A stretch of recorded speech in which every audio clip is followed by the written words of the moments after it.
Hello? Hello? They think you're involved in a missing person there. No, of course not. It's terrible. I'm in jail. When a beautiful mother goes missing, it gets everyone's attention.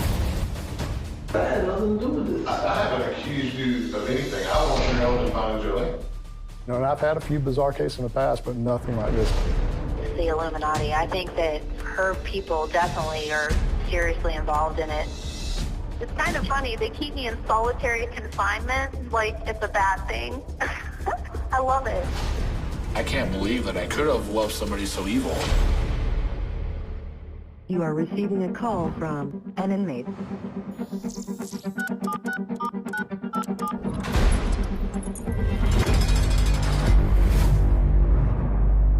This call will be recorded.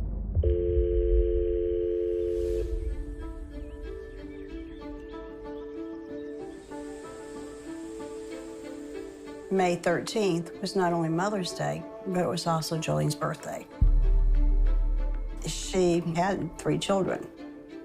The boys were little, and then Jolene's daughter was 10. She loved her children. That was her life. Jolene had plans for me on Mother's Day. She was doing a project with the kids. She was going to go buy flowers. She always bought me flowers.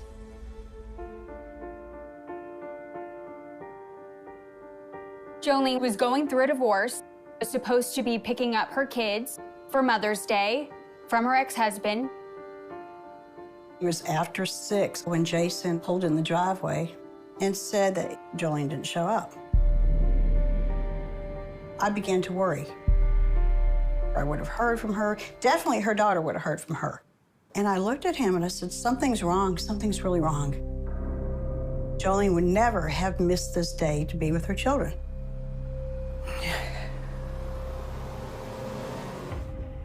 I was in a panic mode. It's almost like a shock. You don't know what to do. Then I was really getting worried. So I called the sheriff's office to report her missing.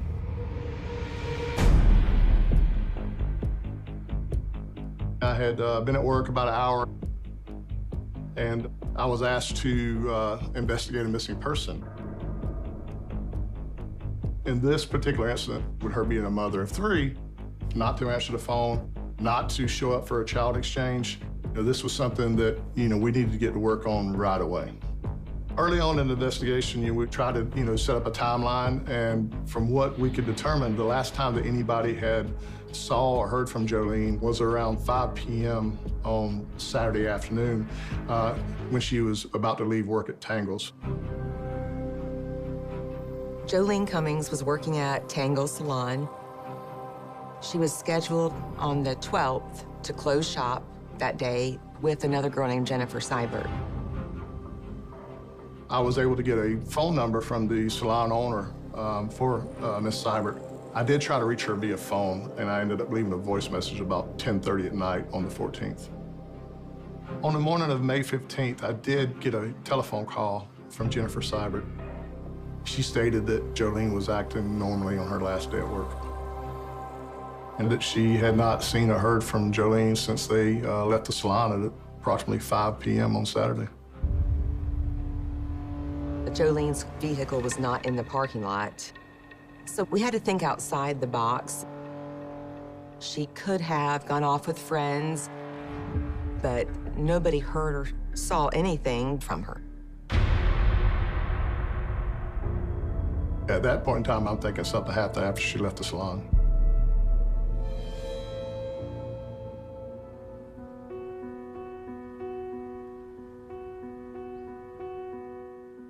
Jolene was vivacious. People wanted to be around her.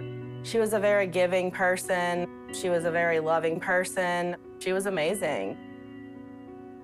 I met Jolene in high school, and that's how we became friends. Jolene graduated in 2002. Shortly after, she called me and told me that she was pregnant. Obviously, Jolene was young, but, she knew that she could be a mom. She was very resilient, so even having a baby in her early 20s with a guy that ultimately didn't work out, it didn't stop her from doing anything.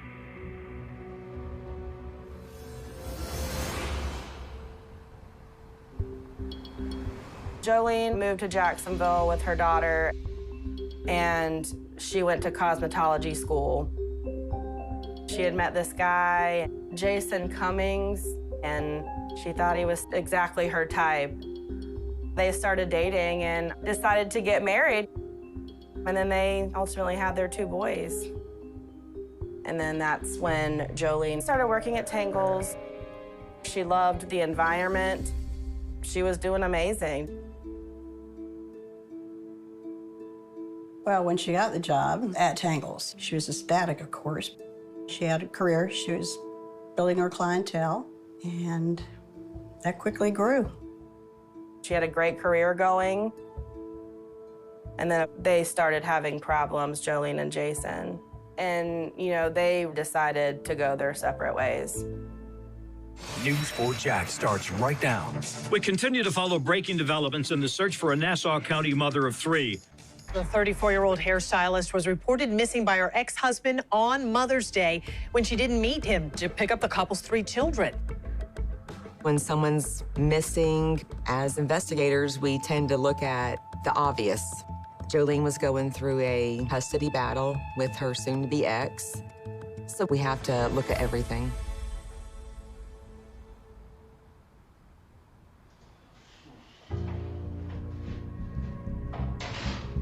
On May 15th, Jason Cummings comes to the sheriff's office. First of all, I appreciate you coming in. Obviously, you are a person of interest. Tell me what happened when you went to Winn-Dixie to go do the child exchange. During his interview, Jason Cummings, he was very candid. About 6:20, 6:25, I texted Jolene and said, look, you're late. I said, I'll be here in 20 minutes. I said, if you need me to drop the kids off at your mom's, let me know. Because usually if she's running late, she'll tell me, hey, can you please drop the kids off at mom's, so blah, blah, blah. I'm running late. I waited about another 10 minutes, then I went to her mom's house to see if she was over there, see what was going on. That's when I found out they'd been trying to get a hold of her all day, and nobody's talked to her. He seemed very concerned about Jolene being missing.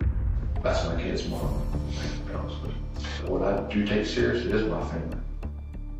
As an investigator, you know, obviously a husband, an ex-husband, a boyfriend, those are going to be people you look at. Jason Cummings gave an alibi, and we were able to confirm his alibi. During the interview with Jason Cummings, he had made us aware that Jolene was dating a new boyfriend, Jason G. I found when I left last January 2017, like that February, I found out that she was hanging out with the wrong crowd. Jason Cummings actually asked me, he says, have you looked into this guy that she's seen? I hear he's bad news. Records showed that Jason G had a criminal past. Police had just been out to Jolene's house for a domestic violence call days before she went missing. There had been a confrontation inside the home with her boyfriend. According to what Jolene had told me, he was being destructive, damaging the cabinets, tried to kick the door to the bedroom. She was screaming. She called the sheriff's office. Patrol officers from the sheriff's office did respond. Before they could arrive, Mr. Gee had fled the residence. He was not taken into custody. We did not know where he was with Jolene being missing. He was quickly becoming a suspect in this case. We went to Jolene's residence in order to photograph and look for any signs of suspicion as to why she's missing.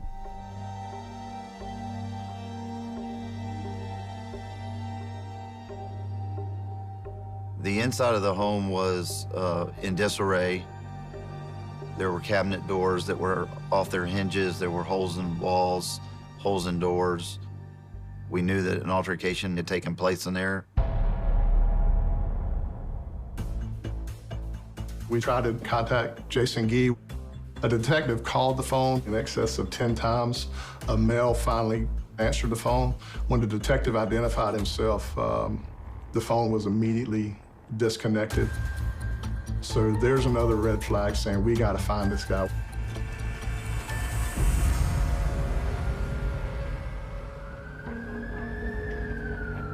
on the 15th. He was located at a relative's home. He didn't exactly go quietly. He was taken into custody and brought back to the sheriff's office for an interview.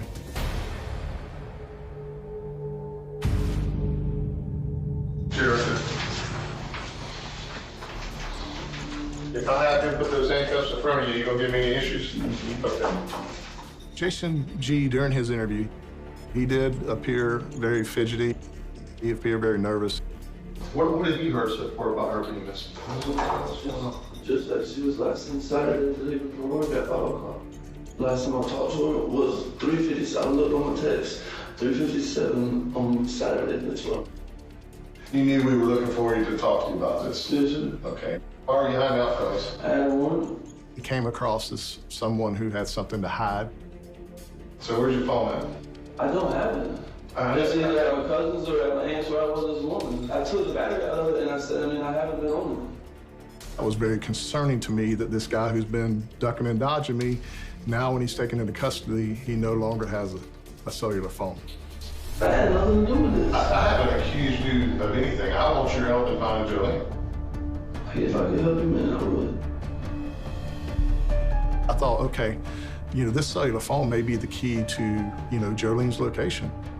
There may be evidence on that phone, or maybe he's did something with Jolene. We had no idea what we were about to discover. I've been in law enforcement for 25 years, and I've had a few bizarre cases in the past, but nothing like this. It just keeps getting stranger.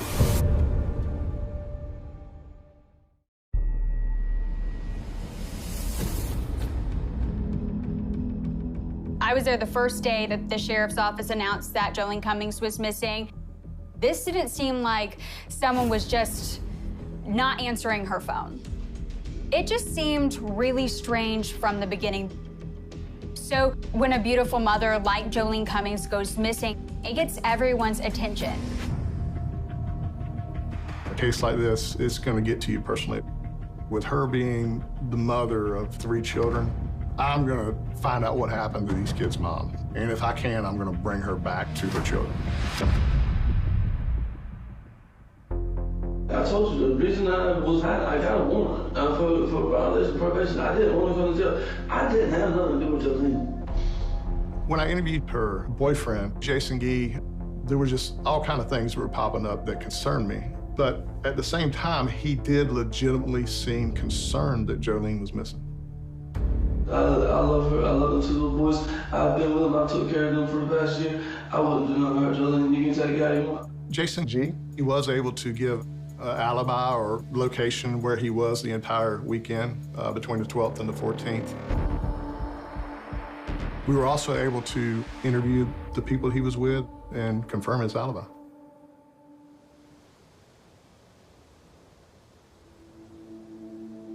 I really didn't know what to think. The thing that just kept going through my head was, had anybody seen Jolene leave work or seen Jolene get into the vehicle? We will continue to search for Jolene, but she could be anywhere. We are asking if anyone has seen or has any information that would help us in our investigation. The sheriff's office sent out a press release to all the local news outlets with a missing persons flyer with Jolene's picture, and they also had a description of her beige SUV. The community stepped up. They started doing their own searches in fields, doing whatever they can to find any clue of where Jolene might be. Jolene's boys were little. They were used to sometimes spending the night at my house, so it wasn't a big deal to them. However, Jolene's daughter was 10, and she was concerned.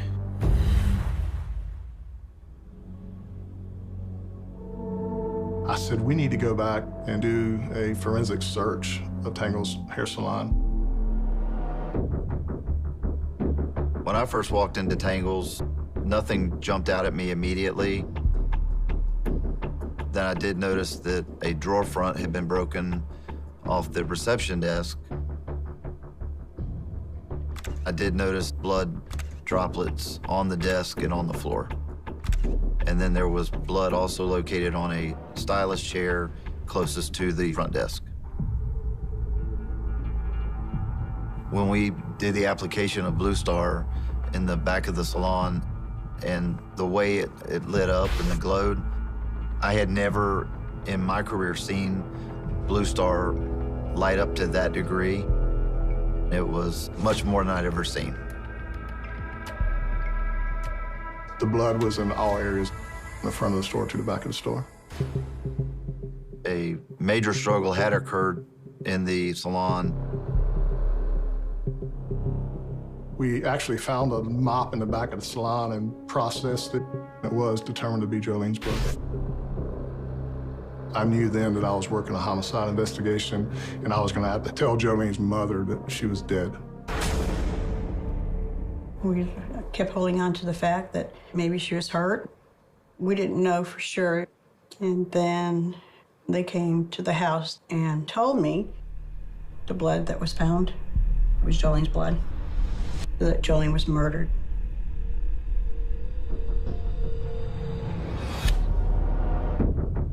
It was kind of strange that nobody heard or saw anything because the Tangle Salon is in the middle of a shopping center. We were eventually able to interview every client that she had had that day. None of them came across as suspicious. On May 15th, 48 hours after Ann had reported her missing, a citizen called in stating that they thought they saw the vehicle at a home improvement store. When we learned that Jolene Cummings' vehicle was in the parking lot, investigators from the sheriff's office rushed over there. The location where her car was at was within 2 or 3 miles of the salon. Ultimately, we were able to find video footage from a nearby bank. You see the vehicle pull into the parking lot, and then there's like a minute pause before somebody exits the vehicle. The video was from some distance, and it was dark, but I could tell that it was a figure dressed in all black. And I saw them exit the driver's side of the vehicle and begin to walk away from the vehicle to a nearby gas station and convenience store, which happens to have very good video surveillance. When I saw who walked into the parking lot, it was a total surprise. I didn't put it together that she could actually be a suspect in this crime.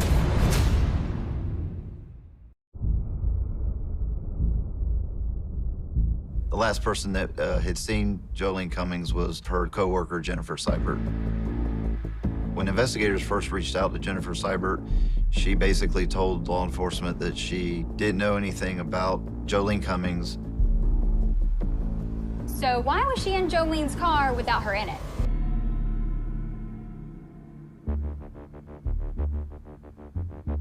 I went to the address that she provides on her employment application from Tangle's Hair Salon, and I discovered that there's no such address in Fernandina Beach, Florida.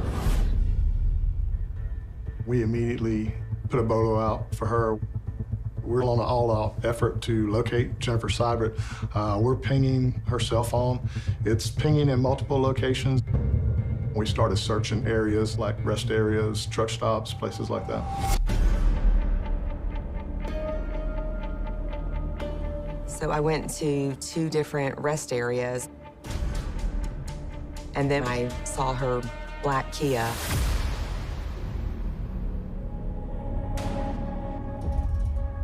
As we approached the vehicle, Jennifer Seibert looked like she had a patch of hair missing from her head. She had a long, linear scratch over near one of her eyes that looked suspiciously like a fingernail mark. It looked like she had been in a vicious altercation with somebody. I'd explained to her that I was just trying to find out where Jolene was. She stated that she had no idea, and I said, well, you've never been in her vehicle, never driven her vehicle? And she replied, no. I just confronted her and said, I don't believe you. After obtaining a search warrant for Jennifer Seibert's car, there were some items of interest that we took back to the office, specifically a hair cutting set. There was a pair of scissors. Inside was a dark substance that I suspected may be blood. after she was taken into custody. You would like to water or anything? No, thank you. Jennifer Seibert was almost jovial. So, in the bathroom, so no water. Okay. And I knew at that point this is going to be a bizarre interview.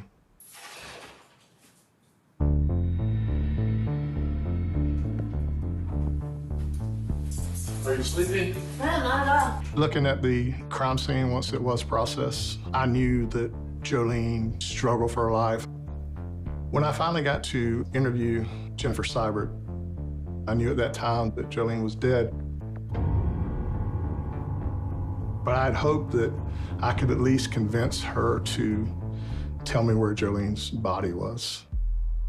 But the Bible, like, it's the saying, you read that, it's kind of dry, but like, I don't know, I compare it to a vitamin. Like, whenever you take a vitamin, we don't chew a vitamin up before we swallow it, we just swallow it. Well, that's what I do with the Word of God, just swallow it. What religion do you follow? I don't know, God, Jesus Christ, Holy Spirit. I like the King James Version Bible. I haven't really put a name to me. I sometimes church hop, so it could be anything from Journey Church to the Methodist Church to the Baptist, it doesn't matter. During the interview, she'd like to steer it in the direction she wanted to go. I'm not trying to be flippant, I'm just trying to keep it kind of real and light, but I'm not trying to be flippant or sarcastic or anything. Yeah. But I am trying to keep it light because, it just helps. It's laugh or cry, man. Laugh or cry. So I'm gonna choose to laugh. The feelings are like a funny thing because you gotta somehow deal with them. And I've never really quite figured that one out. But once she was pinned down on Jolene's death, she became silent. Jolene, she loved those two boys. I'm gonna find out where those little boys' mama is. I promise you I'm gonna do that. You can help me do that. And you're the one that can make it happen right now. No, I cannot, and you may not like the answer. I would like legal counsel. Kimberly Kessler was put in jail for grand theft auto. We did not have enough to charge her with homicide at the time. Oh, God. Are you warm? Are you sleeping all right? Did they give you a blanket? No, of course not. It's terrible. I'm in jail. It's very, very bad. It wasn't long before I discovered that she had several phone calls between her and her mother in Pennsylvania. She told me that they think you're involved in a missing person there. I don't know what happened. All I know is that I didn't do anything. I had nothing to do with it. I have no idea. They're just keeping me in here because they don't have anything on me because it's all bull. So if you can or if you want to, bail me out. I will. I'm just wondering. I just got interrupted on the phone with a little message that they're going to disconnect the call again. So let's just say goodbye. If you really want to help, come and get me out. So that would be great. She's more than willing to talk to Mom. And again, her conversation it's about me. I want to get bailed out of jail. That's the only thing she's concerned with. She's not saying anything about the missing person case. We never imagined that she was about to divulge a big secret. Bail me out under my name that I'm going under, which is Jennifer Marie Seibert. But, is my real name, Kim Kessler.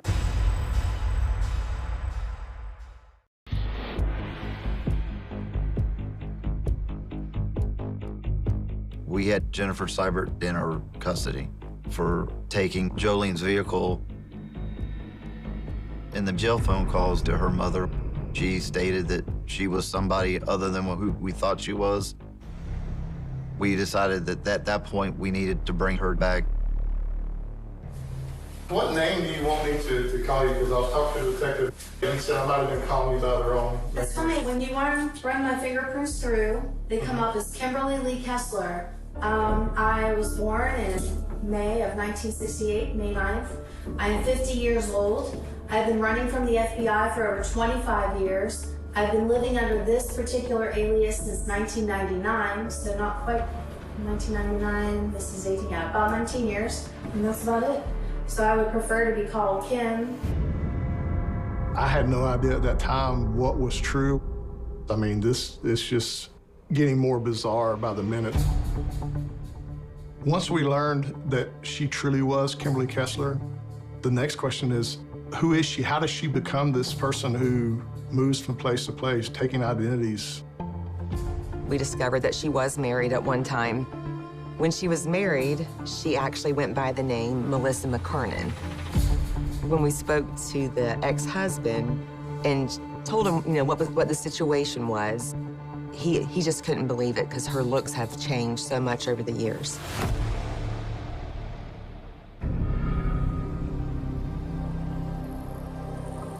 This is the girl I fell in love with. I was married to Kimberly Kessler in the 90s. She was an exotic dancer at the time. When I first met her, she introduced herself as Melissa McKernan. She told me that she was a runaway from Pennsylvania, and so she left when she was 17. She told me that she was on the run for beating up her brother really bad, that she was being looked for. I was hanging out with a bunch of guys that robbed banks at the time. When I told Melissa that I was on the run for robbing banks, she said that she would hide me out and that we would get away with it. In Arizona, I used the ID Melissa McKernan. Pull it up, it should come up. Melissa McKernan, and went for the real estate license, and there you get fingerprinted. She's very, very smart and has ways to get around things. So that's why she had aliases. Interviews revealed that she would go to cemeteries and get names off of people who have died, which is where she got the name Jennifer Seibert. In reality, Jennifer Seibert is a 13-year-old girl who died in a car crash, and she's buried in Pennsylvania, where Kimberly Kessler grew up. She had passport, social security card, everything in the name Jennifer Seibert, and Kimberly Kessler, when that name was run, came up as a missing person.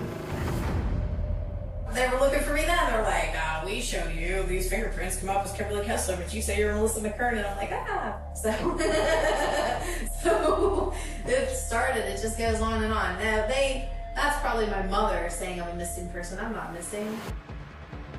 Her childhood friends told me that she seemed normal at a young age, and then at some point, something just flipped, and she seemed suspicious and dangerous. One night, she started attacking me. She picked up scissors and stuck me right here, and I actually pulled the scissors out and was like, you stabbed me. You freaking stabbed me. I was very scared. And I think she's chemically imbalanced because I've never seen Dr. Jekyll, Mr. Hyde like that before in any person.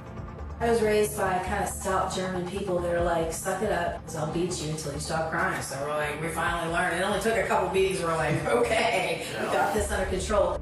We've heard all different stories about Kimberly Kessler. Stories of her stripping in clubs, being involved with bank robberies, biting people, smashing her brother's teeth out with a baseball bat, stabbing more than one ex-boyfriend. When I learned about the evidence against her, I almost sort of believed it already because the way she was violent in our relationship, I remember the animal, I would call it, the purple-faced, migraine having, attacking me person. I can't believe that I could have loved somebody so evil.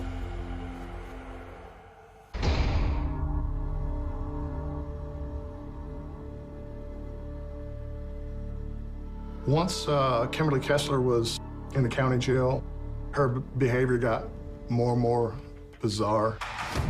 She would throw feces at the bailiffs. She would defecate in a cup and smear it on the walls.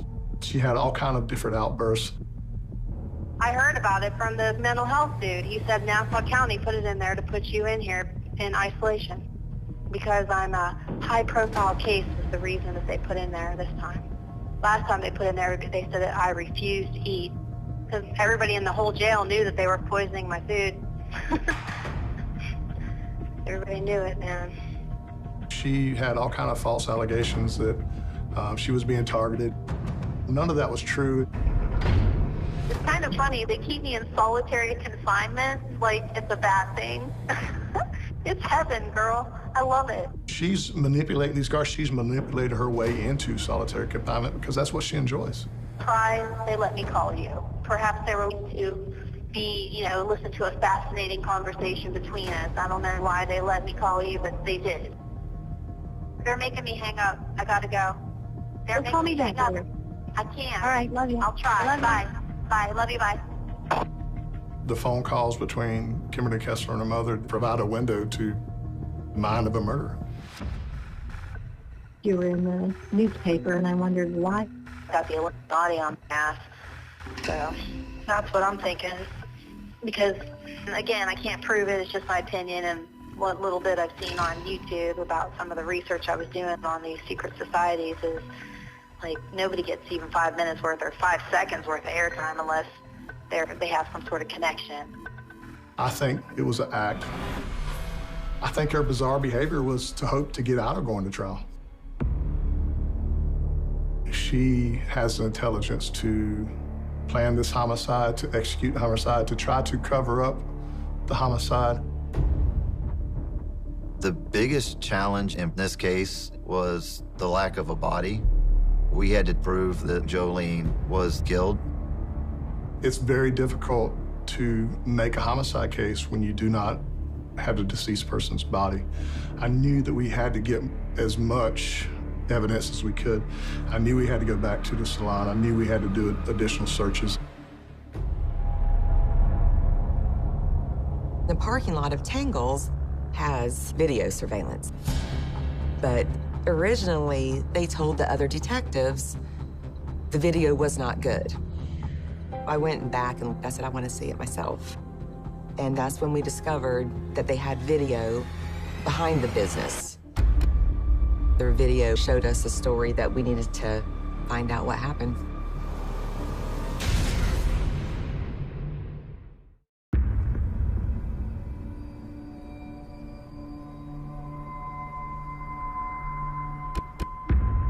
Video that we discovered gave us the story of what happened.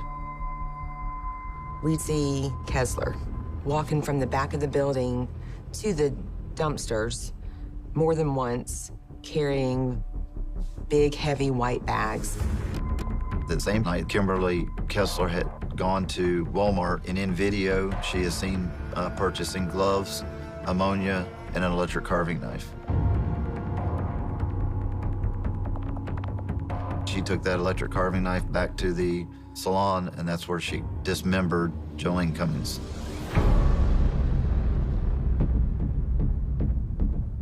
You can see her on the video dumping the bin in the woods.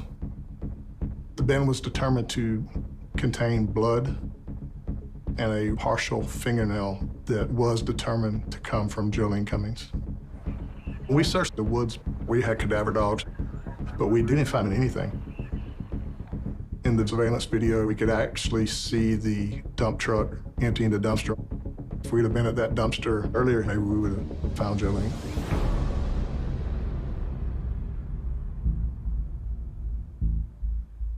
In September of 2018, we were able to get an indictment on Kimberly Kessler for the first-degree murder of Jolene Cummings. Even though we don't have Jolene's body. I believe that Jolene's remains will be found because everything is not always at our timing, but I just feel it. I feel it inside of me, and that's something I have to cling on to. Kessler spent hours and possibly days doing cleanup work because the salon was closed for 3 days for the weekend before it reopened. Why would they need to have to work so hard to make you look bad? They don't have anything on me because it's all bull. I think they just look for excuses to rob and steal. They took the clothes I was wearing off my back and my shoes and stole them. I mean, they just use excuses to steal. I don't even know if my motorcycle's even in my storage unit. I don't know if any of my that's worth any value is in there. I have no idea because they're thieves. They're absolutely thieves. We were able to find a storage unit that she had rented, and it turned out to be a jackpot. Inside the unit, we found multiple wigs, We found all black clothing that was consistent with what was in the video from the gas station, the surveillance video. We found black military-style boots, and there was blood on those, and it was determined to be Jolene's blood. Kimberly Kessler's hairstylist kit also turned out to be very important to this case. It was determined that the substance on the scissors was Jolene's blood, that she had stabbed Jolene. I know Jolene is dead, but what is the motive? Whatever you hear, they just disregard because everybody is just a liar. I guess I got too trusting or something, I don't know. I was the front page of the newspaper, I'm all over the news. I always hear that killers, they love the fame, they love the attention. Dateline called, and just like a bunch of entities or whatever, like news channels, and like we're really calling or whatever today. Kessler's looking for fame. She's looking for attention. The state attorney called her a narcissist.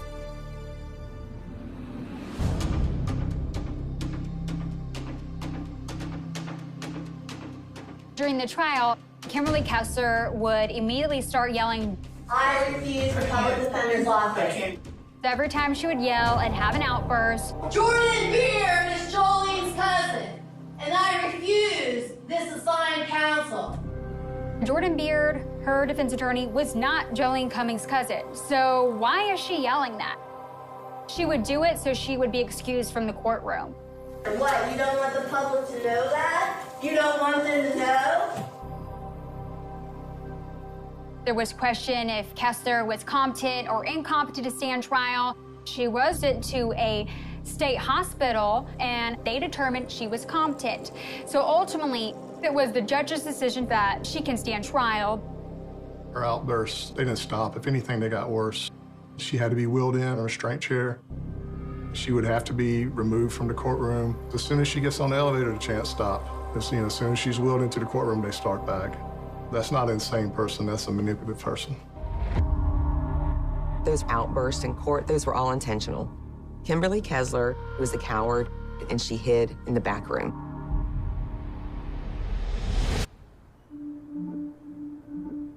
Kimberly Kessler's trial started on December 6th, and after only 3 days, the case went to the jury. It took under an hour for the jury to come up with a verdict. Kimberly Kessler was found guilty on all counts. She was sentenced to life in prison without the possibility of parole.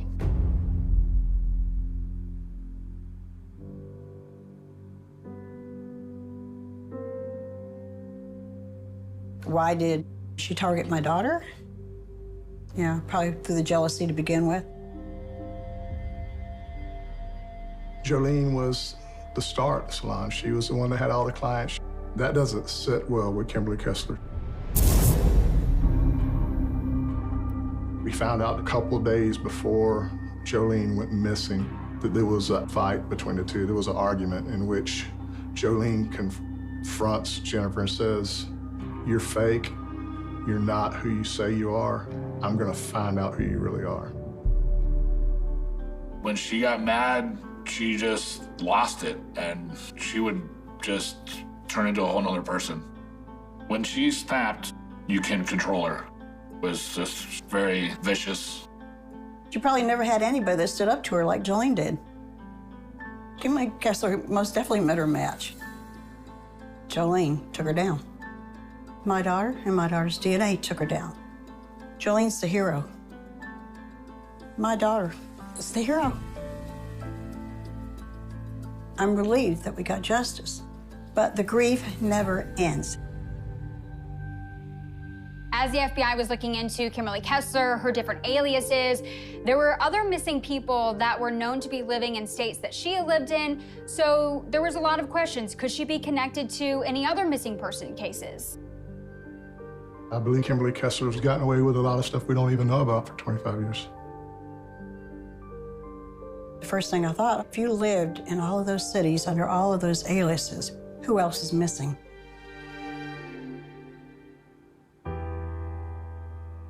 I didn't have my daughter's body.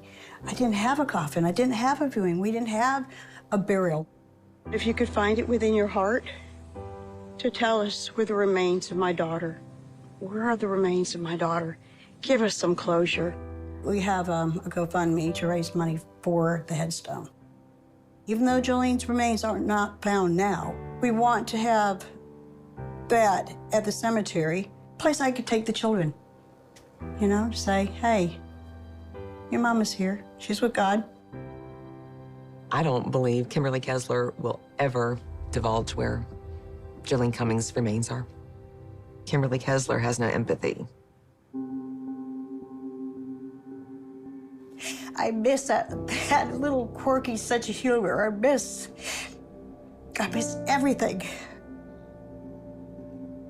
I miss not telling her every single day that I loved her. I miss not hugging her. Would I ever in my entire world ever think this would happen to me and my family? Unbelievable.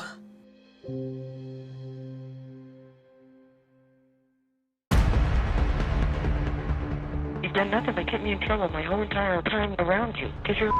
He couldn't see her for what she could really do. All he's worried about is getting a hold of that money.